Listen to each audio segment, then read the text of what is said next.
Sound check 1, 2, 3.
Thank you for coming to the Accessibility Committee for Persons with Disabilities on February 10th. We are now live, but we are waiting for quorum. So hang in there. Thanks.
don't have quorum. However, we have 3 presentations that we'd like to do to get off the books so that we can do more presentations next month. We'll go on to that. So what's next?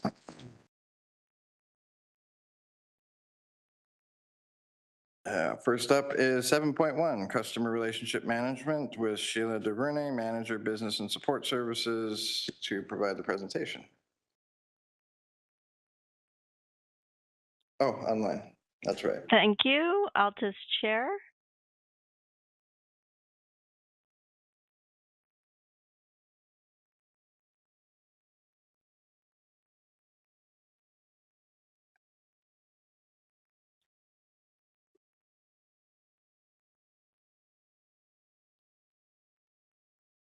Can everyone see the presentation? Ken? Perfect. So I just wanted to come back and say thank you very much for your feedback and for your participation in testing. We will have an announcement coming from the city shortly with regards to the my.hamilton portal. We just wanted to let you know that not only did we test my.hamilton with the tools that we had described previously, but we also did keyboard testing. We also did screen readers. So thank you so much, and we much appreciate all of the advice and feedback that you provided. So I hope you enjoy my.hamilton portal. And if you have any feedback, I'm always here. Please feel free to reach out and provide any feedback.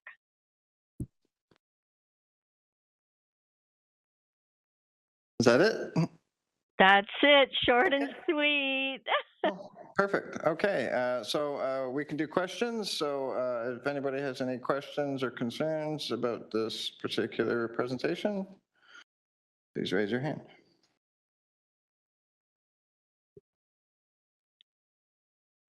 All right, I'm seeing none. So then we will receive the presentation. No, we're not receiving the presentation. We're just moving on to the next presentation. My apologies. Well, thank you very much, Sheila. I appreciate you coming, and well, I'm sure we'll see you again soon. Thank you. Thank you. Okay, 7.2, 2026 Election Accessibility Plan. Election staff are present to provide the presentation. Because we didn't do roll call, if you could please introduce yourselves before you begin. Thank you.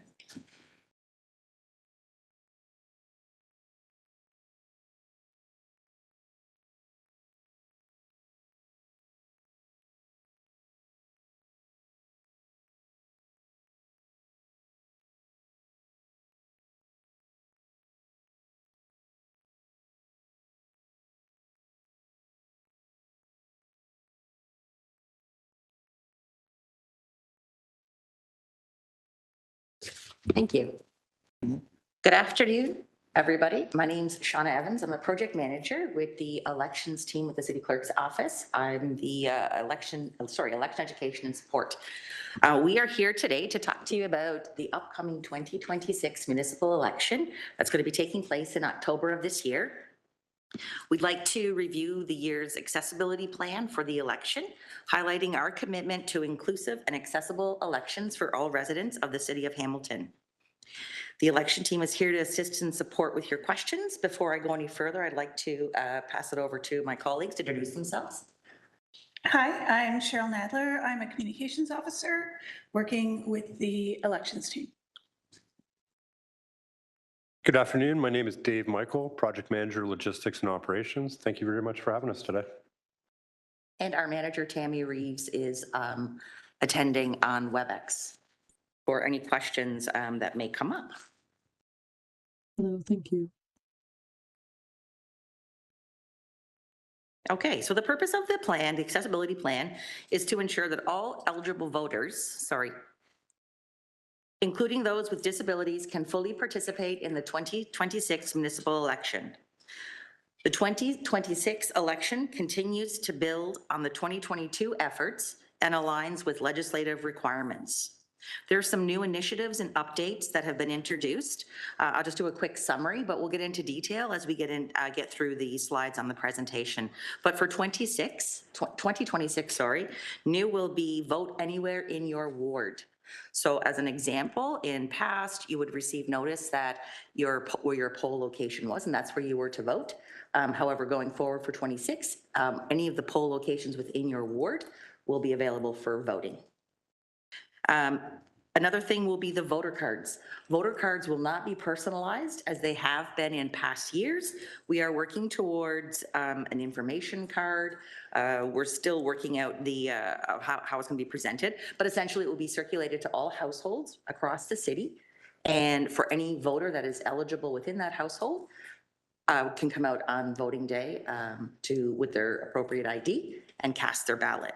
So the ID card is not required to vote. It never has been. It's just one of those things. There's also been an increase in advanced voting opportunities. So there's polls have been will be open. Sorry, right now. Advanced polls will be taking place for the first 3 weeks in October. There'll be 2 weeks of polling that'll take place here at City Hall. There's also community polls that will be introduced.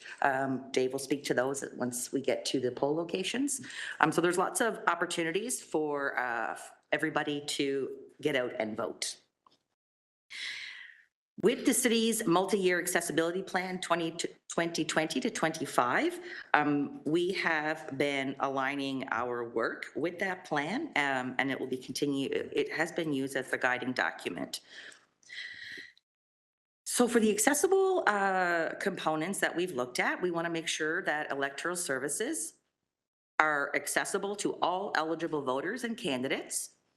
We've been doing lots of community engagement with equity, deserving, and citizen advisory committees to help identify additional barriers to voting.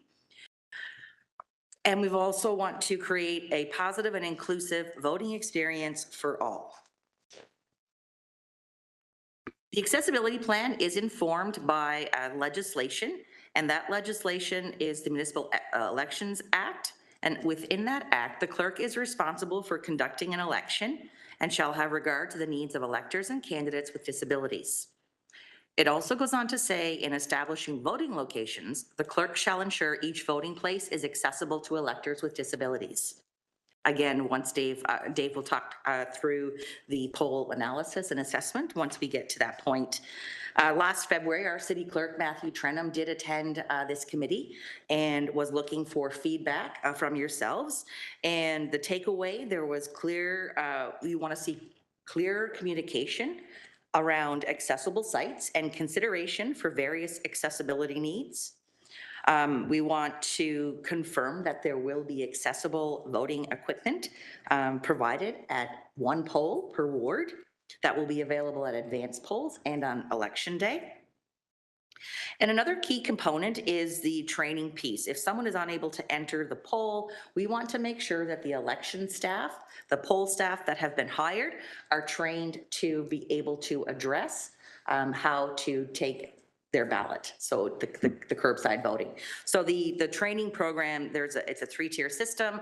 It will start with online mandatory. There'll be in-person practical training sessions, and then also follow-up resource materials that will be provided to them while they are doing their work. It'll be quick reference placemat materials to help support their efforts on the days that they are working the polls. Also, we also heard that there was a preference to see lots of staff to help and assist with navigating through polling locations. And again, that's something that Dave will touch on when it comes to wayfinding within the poll locations. That's something that we've looked at and considered.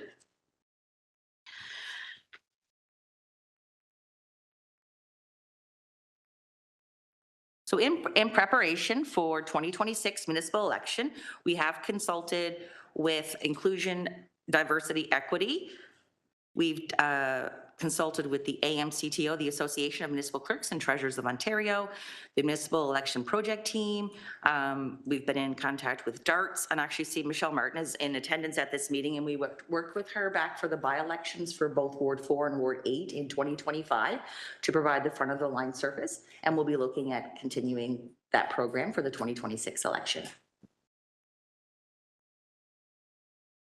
As far as the voting opportunities go, I'd like to give a quick overview of the number of polls that we will be offering. So voting day is Monday, October 26th. But in terms of the polls, voting will start on September 26th. And those will be our community polls through that weekend, September 26th and 27th. Advanced polls will be located across the city, one voting location per ward, and that'll take place October 3rd, 4th, 10th, 11th, 17th, and 18th. The 2 weeks leading up to the election, the Monday to Friday, with the exception actually of October 12th, that's Thanksgiving Monday, I believe. But City Hall will be also set up as a poll location for our Ballot on Demand program. So with the Ballot on Demand program, it's the same that was piloted last election in 2022 with our post-secondary institutes. McMaster, Mohawk, and Redeemer, they provided Ballot on Demand for the students attending their institutions. And that's what we'll be providing here at City Hall as well.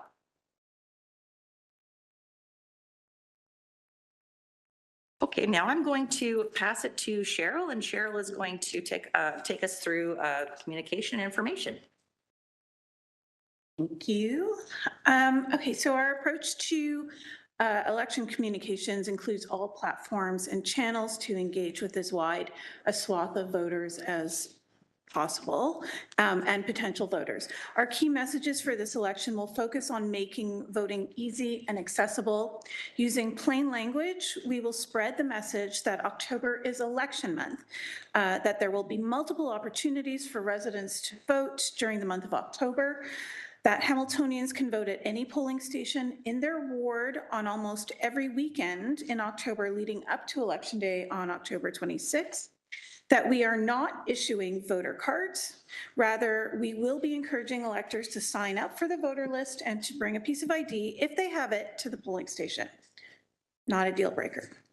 We will share this message organically through social media, on all city social channels, through digital marketing, on a range of vendor websites, on TV, on radio, through newspaper ads, through community engagement opportunities, community partners, and media pitches. We will create a how to vote video, which will be shared on social media and which will be made available on the website. And the election section of the website is being updated as new information becomes available. The election accessibility section on the website excuse me, will be posted in advance of the polling dates and will include information about polling locations as well as links to polling facility accessibility features and a form for feedback and complaints. The election accessibility plan will also be posted in this section. Web pages will be W3C WCAG 2.0 level A compliant as they relate to font size, colors, keyboard access, time on page, alternatives for non-text, and so on. And I will now hand it over to, It's not me. Okay, so now we're going to talk about the voting method. So in terms of the voting method, the accessibility plan is informed using the Municipal Elections Act and the Accessibility for Ontarians with Disabilities Act. These pieces of legislation require us to identify and remove barriers for voters and candidates with disabilities. For October 2026, Council has approved the use of paper ballots, assisted voting technology, again, to be provided at ward polls within every ward, one per ward. Again, the increased opportunities to vote with advanced polls being offered 4 weeks in advance of Election Day.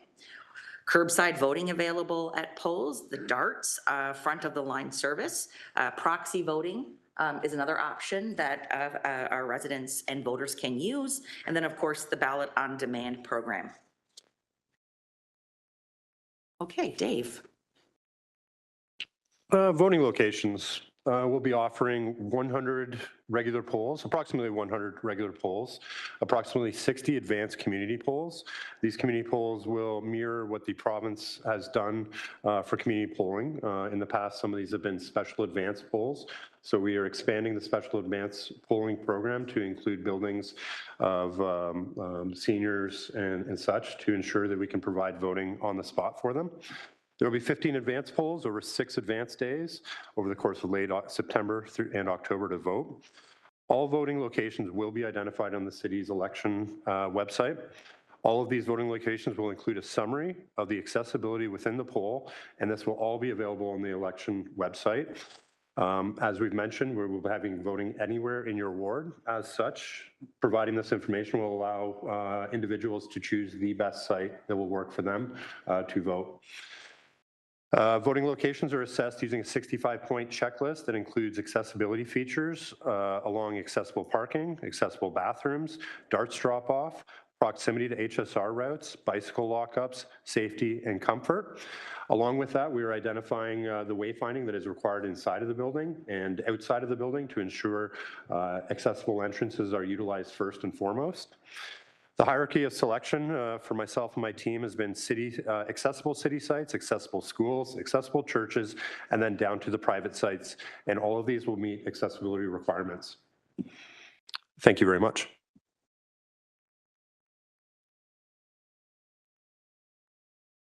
Recruitment, staffing, and training. So in terms of recruitment for 2026 election, we are looking at a variety of options for staffing. There's the internal poll worker recruitment.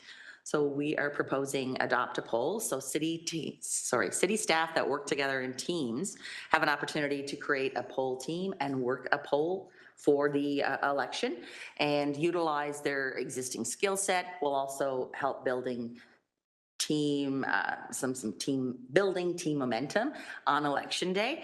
So that is something that we're in currently in conversation about, and hopefully we'll be rolling that out shortly.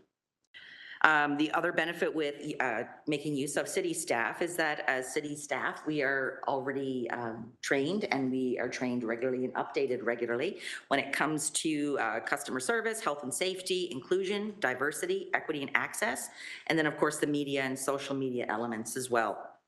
We also have quite a community of folks in our city that are repeat election workers. They look forward to the election coming up, and they have been in contact. So we will be employing some external folks, but the internal recruitment is going to be the first phase. And as I mentioned earlier, we have the enhanced training, the 3 tiers, which includes a combination of in-person and online mandatory sessions.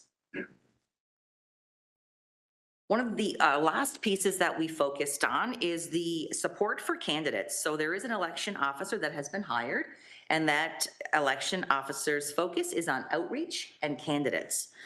So elections information and materials to be provided in accessible formats, digital content compatible with assistive technologies, such as screen readers, providing alternatives like large print, braille, audio, use clear, plain language, apply structured headings, add alternative text for images, and ensure high contrast color. Key formats include HTML, accessible PDFs. There will be an electronic voters list that will be provided to candidates, and it will be updated regularly. There will also be a comprehensive nomination package, and then candidate information sessions that will be offered leading up to nomination, and which is May 1st, 2026.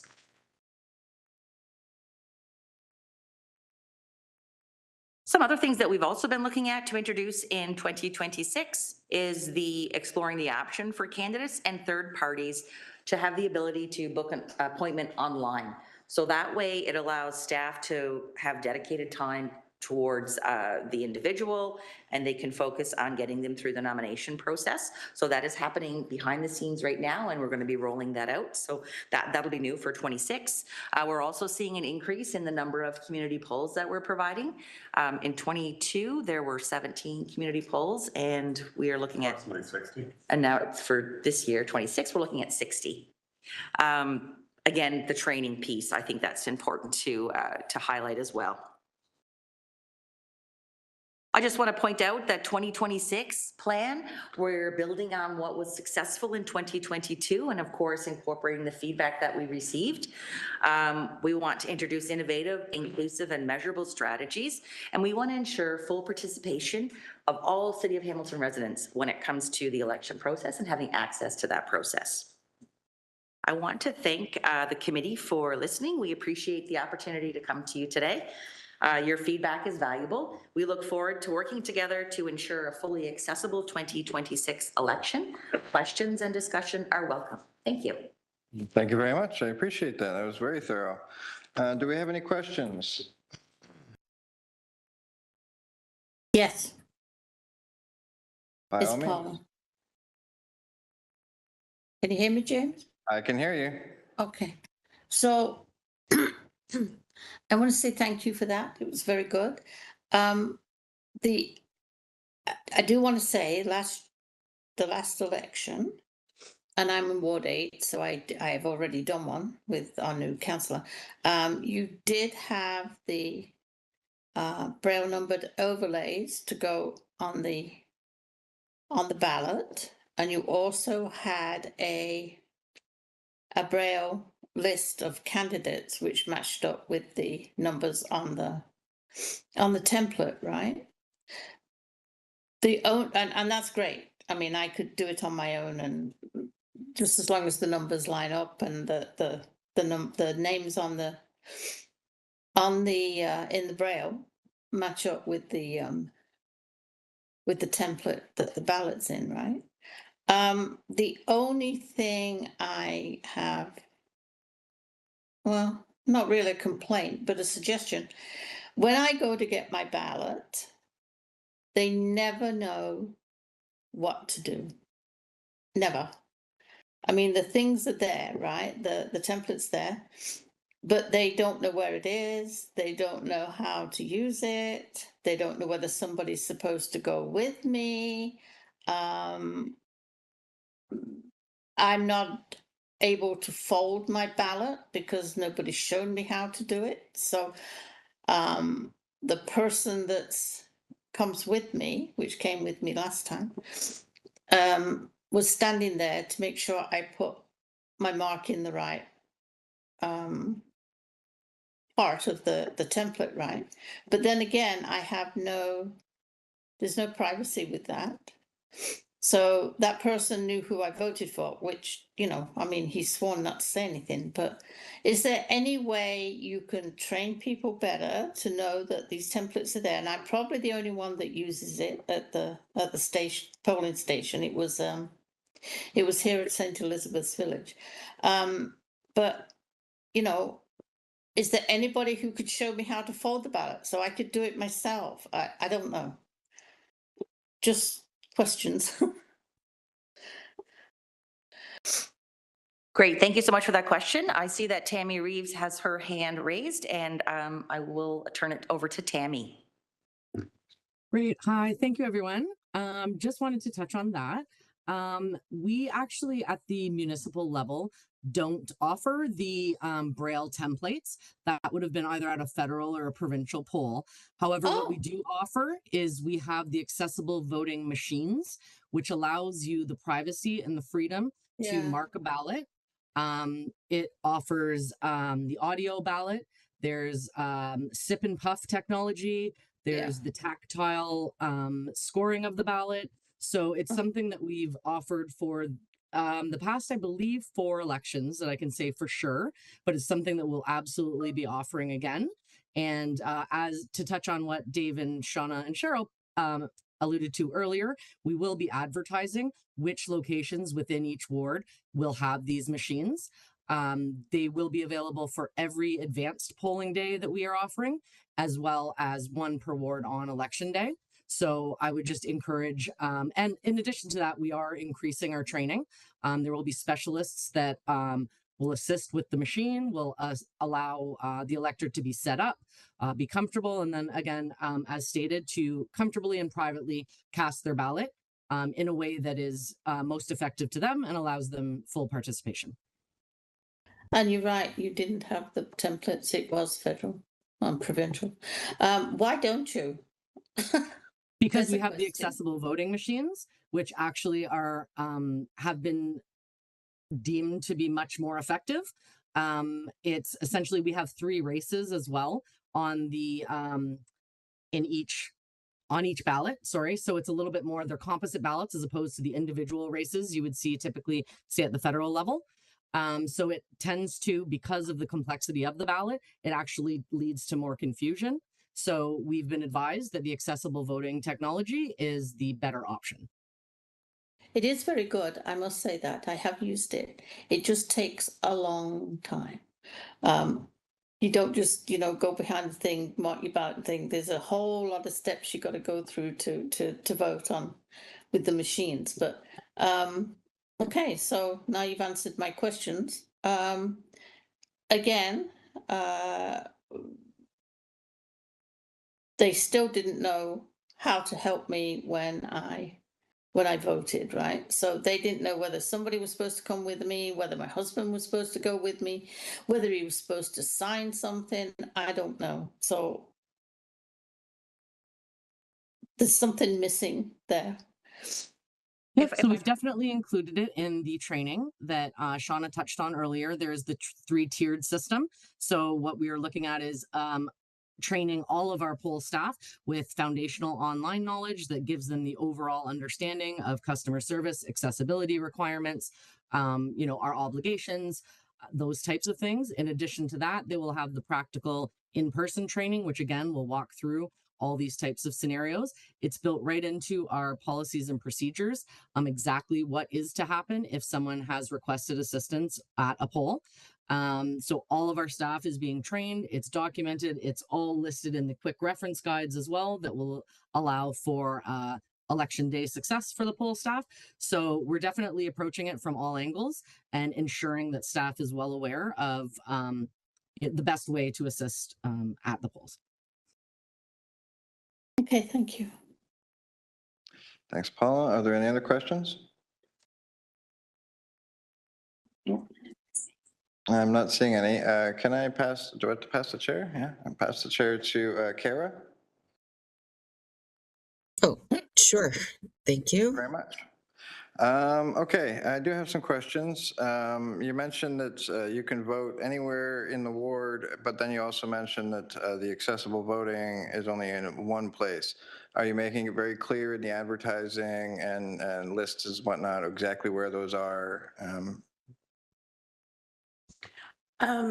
Yeah, so Dave will be able to, I think, speak more to this, but we will be including it's like a legend on the website for people to know what accessibility features are available at each of the polls. And then we'll be making that information available through that voter information card as well. Can just before you mentioned it'll be marked on the map. The map isn't always accessible to everyone. Can we also have it listed in a clear format that people can read as well? Absolutely. We'll be providing maps along with the city's website will contain this information firsthand. The maps are accessory to all the information that is on there. And all of these will be very clearly delineated along with all of the information of each site. Okay, thank you. She mentioned that site assessments were made at all your sites. What happens if you make a site assessment and you find something that's lacking? Do you change sites or do you? Absolutely. I've already discounted 3 sites have been removed as a result. One off my head is Glendale High School. A series of 3 chairlifts are required to access the gym with a final chairlift into the gym. And so we are looking for the best sites.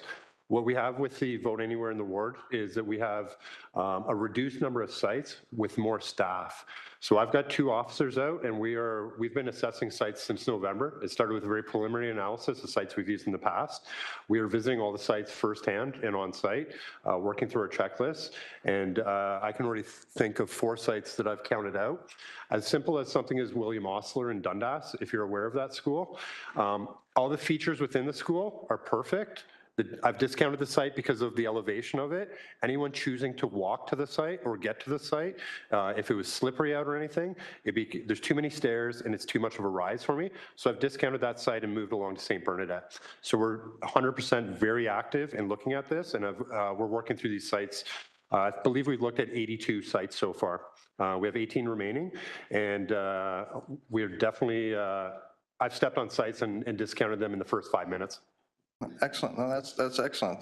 Because I know that the site next to me had a particular issue with the front path with a staircase at Notre Dame, but over the past year, I noticed that they take out the stairs, they put in a proper pathway, they put a button plate in, which I'm not so, but I mean, it's supposed to be fine. And if I can add to that, a number of schools have gone through renovations. In front and foremost in my mind is Rosedale. Rosedale created a new gymnasium, and the new gymnasium has a straight ramp straight into the gymnasium with double doors. So it is there's no access to the rest of the school. Everyone will be able to access that site directly from the parking lot or from that entrance on that side there. Along with that, we're identifying any locations that do not have doors that will be remain open or power assist, and we'll be engaging our student greeters to help with that. So we're identifying all of that along. We heard loud and clear from council about accessibility during the summer, and we've taken it 100% to heart with everything we're doing on sites. Oh, excellent. That sounds great. Another question I want to ask, for those that need sensory safe spaces, you've offered a lot of options. Are you offering any sensory safe times where the lighting is reduced, or there's a time when there's going to be less people that might not be overwhelming to them? I only ask because gymnasiums can be very bright and glaring and whatnot. We have the manager, Tammy, who's prepared to answer. Sorry, hi. We do offer curbside voting, which allows someone to be delivered the ballot in the comfort of either their vehicle, or if it's outside of the polling location, somewhere where that is more comfortable to them. We don't actually have a, sensory area in the polls, but we do definitely do what we can to accommodate and allow for that safe space outside of the poll if and when required. Thank you. And if I can add to that as well, we also offer proxy voting as well. So anyone who identifies that they might not be able to attend a site would be able to apply for a proxy vote, which allows someone to vote on their behalf. Okay, excellent. That's a good segue, because my next question is, you mentioned on-demand ballot. Can you go into that more? What exactly is on-demand ballot and how does that work? So on-demand balloting allows, an example of that would be at McMaster University, Mohawk College, Redeemer, and I forget what the fourth site was. There's a fourth site, I just don't remember offhand. City Hall, actually, sorry. So what on-demand balloting allows is you to present yourself at a poll. We'll take a look at your ID, your qualifying address, and your identification. And at City Hall here, as an example, there will be voting available from 10 to 6. We could walk out of this meeting right now if it was available, and everyone in this room that is a resident of Hamilton would be able to cast their vote in their race. So that allows, we offered advanced voting in the Ward 8 by-election here at City Hall. We weren't sure how that would go. It's outside of the ward. It was surprising how many people came in, whether you're a police officer, someone attending downtown for health meetings, all kinds of different people. As the project manager of elections, logistics, and operations, it's a question I ask people when they're leaving a poll: what made you come here? And that's what we found was it was convenient because there are a number of people that either work in this building or near the areas.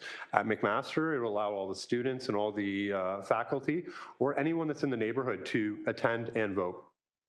Excellent. That sounds great. You also mentioned that you're, instead of voting cards, you're asking people to sign up for voters list. Where do you do that, and what's the process? So the voting list is the same as the provincial voting list. So the province has provided a toolkit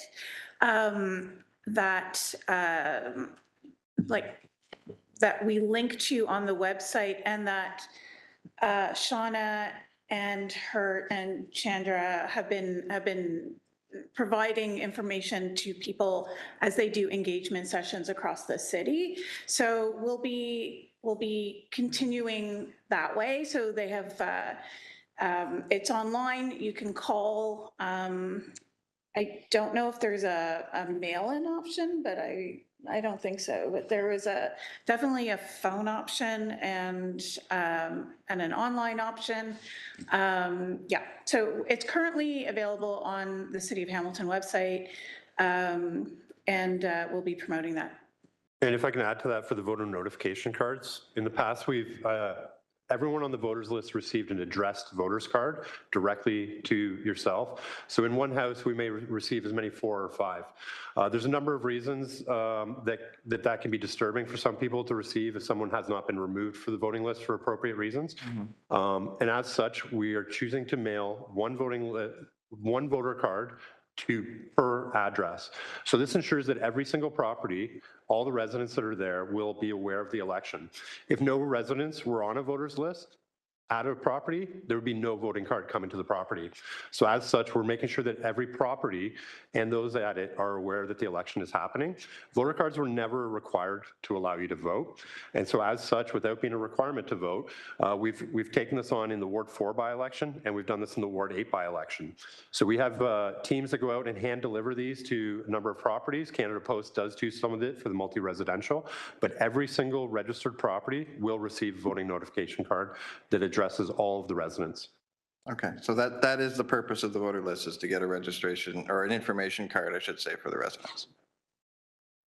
You would receive one without being on the list. Being on the list makes your day smoother and quicker for you. Okay. Okay, thank you. Now, you mentioned there was videos on how to vote. Is it also in an audio file option? Because the problem I have with videos is sometimes people don't realize who their audiences are. So while they might describe some of it they might think is, well, you could see it, so I'm not going to explain it, sort of thing. Has that been taken into account? So we have not yet created the video, so we will take that into account, and I will make sure that there's an audio file as well. Thank you very much. Yep. Okay, I have 2 more questions. One, how far in advance do you have to book darts to get access to a polling station? That's a great question. So I will confirm that with Michelle Martin at the HSR with the DARTS program, and we can provide that information back to you. Excellent. Thank you very much. And the last question, you were talking about having support for the candidates. Among that, is there going to be support for helping them communicate with the public, for example, captioning at public speaking events, or possibly ASL if that's required? So the City of Hamilton, we do not offer any events. So there are no debates offered by us. However, we at the Clerk's Department are full accommodation. Any accommodations brought to us, we will address and ensure that any candidate is fully addressed, from information package all the way to candidacy. Okay, thank you. All right, then I think that's my questions. So I will take the chair back, Kara. Go ahead, James. Thanks so much. Very much. Now I'll just check in and ask if there's any follow-up questions after my questions. Okay, I'm not seeing any. So I want to thank you very much for your presentation. It was excellent, very thorough, and look forward to talking again soon. Okay, next up is 7.3, digital accessibility with Jennifer Yankee, Senior Project Manager, Digital Accessibility, and Claire Meldrum, Digital Accessibility Officer, are present to provide this presentation. Jennifer. Thank you. Start my video. There we go. Just to confirm, you can see the presentation. If it's up on the screen, somebody can let me know. I can see it. Fantastic. So first, I just wanted to say hello. I see so many different and friendly faces that I've met in past experiences. So lovely to see you again. My name is Jennifer Curry-Yankee. I am the Senior Project Manager for Digital Accessibility at the City of Hamilton. I am fairly new. I've been here just since November of 2025, so about 3.5 months now. My role is to lead development of communications and guidance across the city with regards to all of our digital environments, to support departments with assessments and workflow, and to create policies and procedures to ensure that we're not only meeting but exceeding the accessibility legislation requirements. My colleague Claire Meldrum is the Digital Accessibility Officer, and she's even newer than I am. She just started January 5th of 2026, so just weeks into her tenure now. Her role is to lead development of training, support departments with training, and to maintain the Digital Accessibility Hub resources for internal training for staff to ensure that they're complying with the legislative requirements and the policies and procedures that we put together. I wanted to take a minute and just go over the achievements to date. Even though we're fairly new at the city, we've accomplished what I think is a substantial amount of gains. The city has been very welcoming and very supportive of the initiatives that we've put together.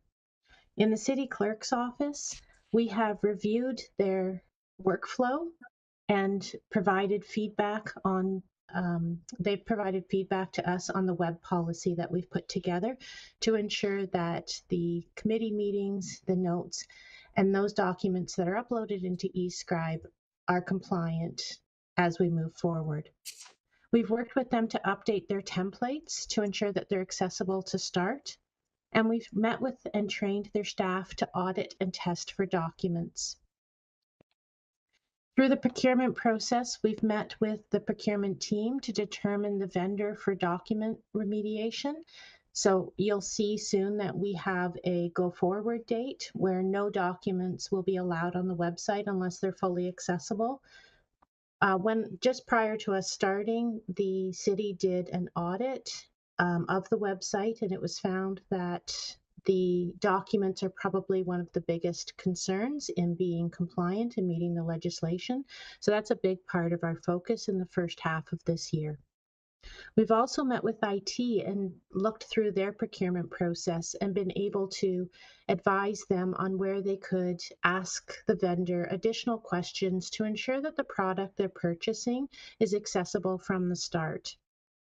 We've also scheduled training for the procurement team to look at not only their documents, but their processes as they move forward. So that'll be in the coming weeks. We've met with the IT team and we've given our input on the digital standards.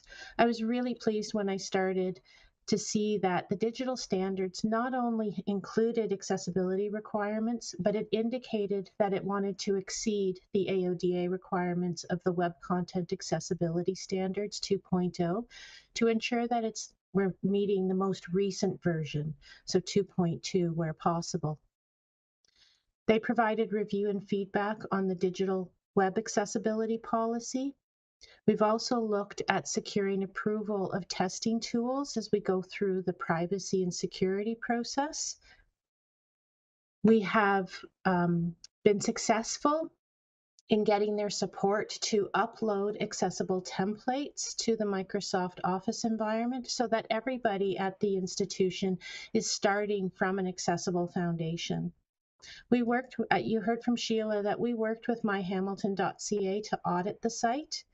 We've provided audit support, and we're hoping that the suggestions we've made will be implemented. We've also met with Posse and Hub, and I have to say I don't remember what Posse stands for, but Hub is the new hydro and utilities billing platform to ensure the accessibility of those environments. With communications, we've worked with the branding team to ensure that all new documents start from an accessible template. You'll probably notice the difference between my PowerPoint and the PowerPoints that came previous. So what you'll see is the new accessible template that I'm using. We also have templates for reports, for a letterhead, for Word documents, and then for the committee meeting documents. We have put together a plain language policy, and accessibility and plain language have been added to the content style guide. That's just going through the approval process. We've provided support for hamilton.ca to ensure that the website is more accessible moving forward. They are in the process of hiring a developer to work to fix the errors that still exist on the site. And then they're going to work with us to remediate and remove inaccessible documents. The recreation team has been such a wonderful group to work with. They've been very accommodating and wanting to make changes to their processes. So together we've worked on creating accessible templates for their schedules. They will be implementing these in the next round of schedules that go out for their drop-ins. Claire is just in the middle of putting together training for them to ensure that not only do the templates stay accessible, but the information they put in is accessible. And then they will be phasing out all of the PDFs by fall 2026 on the website. They can still be available for pickup at the different places, but we're going to start using the new platform that they've got, Explore. And Explore has committed to ensuring the accessibility of that platform. We've also been working with HSR, and HSR has agreed to hear out a business case for reducing PDFs and increasing usability and access on the website. So looking at how can we convey the information to transit riders in an accessible and usable way so that they get real-time information available on their mobile and on the web. Additionally, PDFs will still be available at different locations and they will be made accessible, but we want to explore all options with them for the most accessible alternative. So Digital Comms is working to provide some accessible web options to see how that information can be better provided for a more usable and accessible experience. And our team has been focused on documents, as I said. We've been updating our internal digital accessibility hub to ensure that there's the most updated training available. Claire has been providing lunch and learns and will provide department-specific training. We've also been writing the digital accessibility policies and procedures. That is still in a draft format and happy to share that once it's ready to go. But we've been socializing it around, trying to get feedback from IT, from clerk's office, from procurement, from all of the different stakeholders to ensure that what we're putting forth is most up to date and that every team understands their role and responsibility with regards to digital accessibility. As I said, our next steps are really focused on documents. So effective March 30th, 2026, this is our proposed date. No inaccessible documents will be permitted on the website after that. We're hoping to get approval at the senior leadership team Thursday of this week. And then after that, communications will roll out starting in February. Step 2, once we've stopped, so from that forward implementation date, only accessible documents will be permitted to be uploaded to the site. We then have to take a look at the approximately 7,000 inaccessible PDFs that live on the website. So after that, we will start archival and removal. We'll work with staff to make recommendations and evaluate content based on legislative requirements, business value, and content relevance. We're going with an HTML first approach. So if the document does need to remain on the site, then we'll take a look at the best process and how that can be conveyed. But if the content is out of date and no longer needs to be on the website, we are going to archive it and remove it from the website. We understand that certain exceptions may apply. However, all information will remain to be available to the public, just upon request rather than available on the website. And then step 3 will be to remediate any of the files that remain on the website. The City of Hamilton has been found to be non-compliant with the AODA legislation and has an agreement with the Province of Ontario to make our website fully accessible by the end of this year, 2026. This is a really big undertaking, and so we are very ambitious, and I don't anticipate that we'll fully make it, but we're going to give it a really good try. When it comes to documents that are in scope, if they are posted on any city-managed website, they must be fully accessible. That means they have to meet the Web Content Accessibility Guidelines. Documents are also in scope if they're hosted on platforms the city controls directly or by contract that allows for modification. The documents are out of scope if a third party requires the information to be published on our website for a legislative purpose and we don't have control over them, or we don't have a contractual arrangement with the third party that provides direct control over the format of the documents. And of course, there are some exceptions.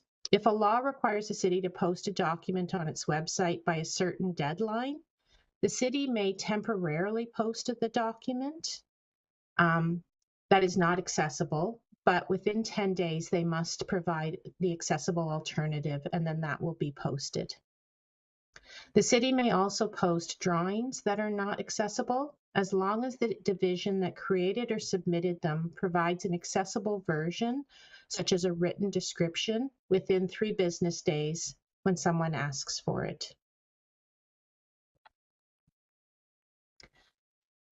What I would like to ask today, in addition to any questions you may have, and Claire is here to help answer them as well, is that we would like to get your feedback. We feel that the city really needs to hear from our community members about where the barriers are in digital accessibility, and that we would value your input. I have put together a survey, and I will put the link in the chat. But there is also the QR code on the screen. So you can use your mobile if you want to do the survey that way. Or there's the short link, which is forums.office.com/r/TC5WY7 capital D O capital CK. We're asking you about document accessibility, for example. Do you find that your committee meeting notes, the HSR schedules, the recreation schedules, are they accessible for you? Do you have any concerns or feedback? We are asking about website accessibility. For example, hamilton.ca or the new portal my.hamilton.ca. And we're also asking about other barriers experienced in digital environments. I'll leave that up there. The next slide has mine and Claire's information, so I'll move that over in just a moment. But does anybody have any questions for myself or Claire regarding training?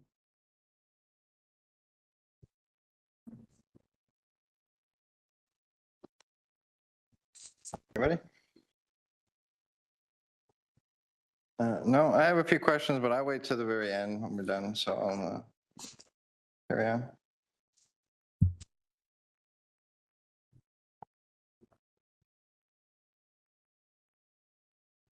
Are you finished your presentation, or? Yeah, we're finished our Okay. presentation. I'll Yeah. put up our questions, sorry, our contact information. I'll put that in the chat as well. Sorry, I thought you had more slides to go. No, that's it. Okay, so Kara, if you could take the chair again for a minute. You've got it. Thank you. Now you mentioned that there's going to be a changeover process, essentially removing documents that are inaccessible. How are you going to maintain a continuity of information to make sure that that information is accessible throughout the process? So we have not gotten permission yet for the removal date, but I will tell you that I am recommending all documents posted prior to and including 2023, we will ask to be removed from the website.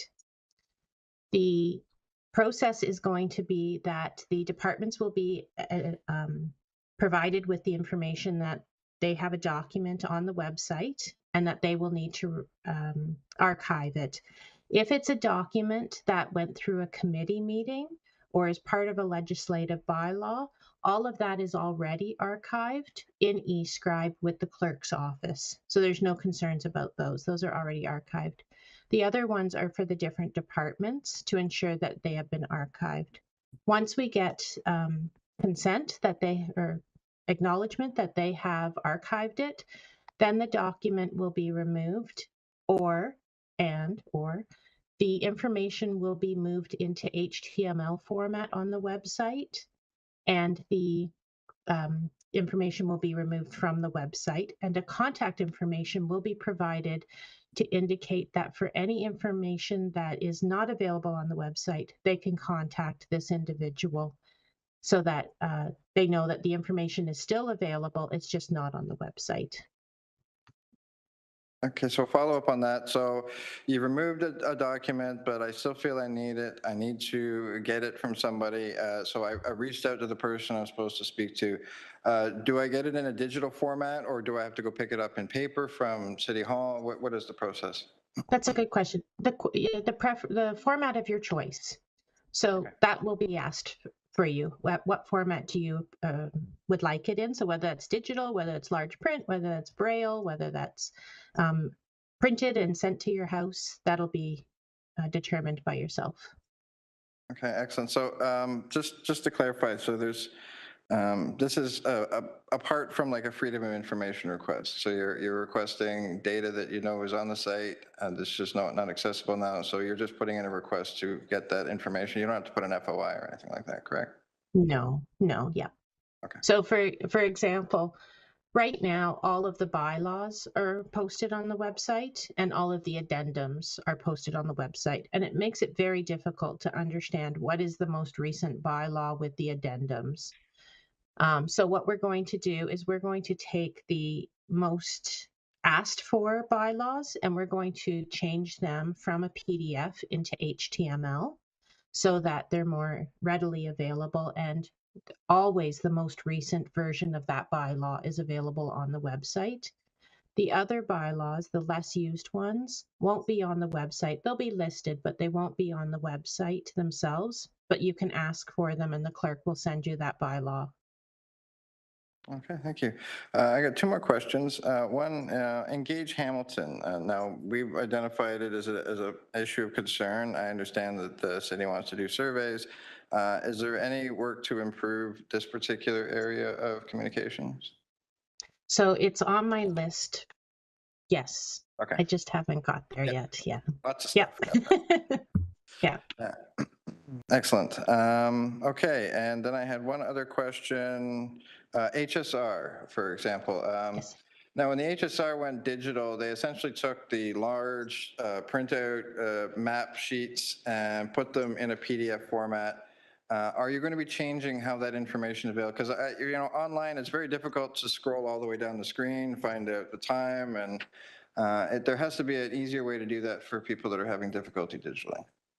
Yeah, there does. And I have met with HSR and I have gotten approval to put together a business case. So I'm in the process of researching alternatives and looking at what other municipalities do. Specifically, we've looked at Toronto and the, what's the subway called? TTC. TTC, thank you. And what they're doing on their website, it seems to be a much more accessible alternative. We're also looking at other resources and tools such as the transit app and just exploring other accessible alternatives. So we don't have a plan and I don't know what it'll be yet, but whatever we decide on, it'll be with HSR and we'll look at accessible alternatives. Thank you. And actually, I do have one quick question. Something I always bring up because we're speaking of the digital world. I'm always concerned about the digital divide, about people being left behind. Is that a concern of yours? I know you're the digital officer, but Yeah, no, it is absolutely a concern. And although legislatively we're required to ensure the website is accessible and meeting the legislative requirements, we do always want to keep into consideration usability and the availability of digital information for our residents. So not only will a more digitally accessible website make it have lower bandwidth, so people that have limited access to digital, that they're not having to like PDF downloads take so much bandwidth for them. So finding ways that we can reduce their bandwidth, but also ensuring that for people that don't have access to digital, that they still can access the information. So we're not removing the PDFs from the recreation centers or from, HSR. They can still go and pick them up. They just don't need to be on the website. because they need to be able to access it in a more accessible way on the website. But that doesn't negate how they access it in the physical environment. Excellent, thank you. I don't have any more questions. I do want to say, oh, sorry, Jake has a question. I haven't handed the chair back yet, so I'll just finish my comment quickly and then I'll go to you, Jake.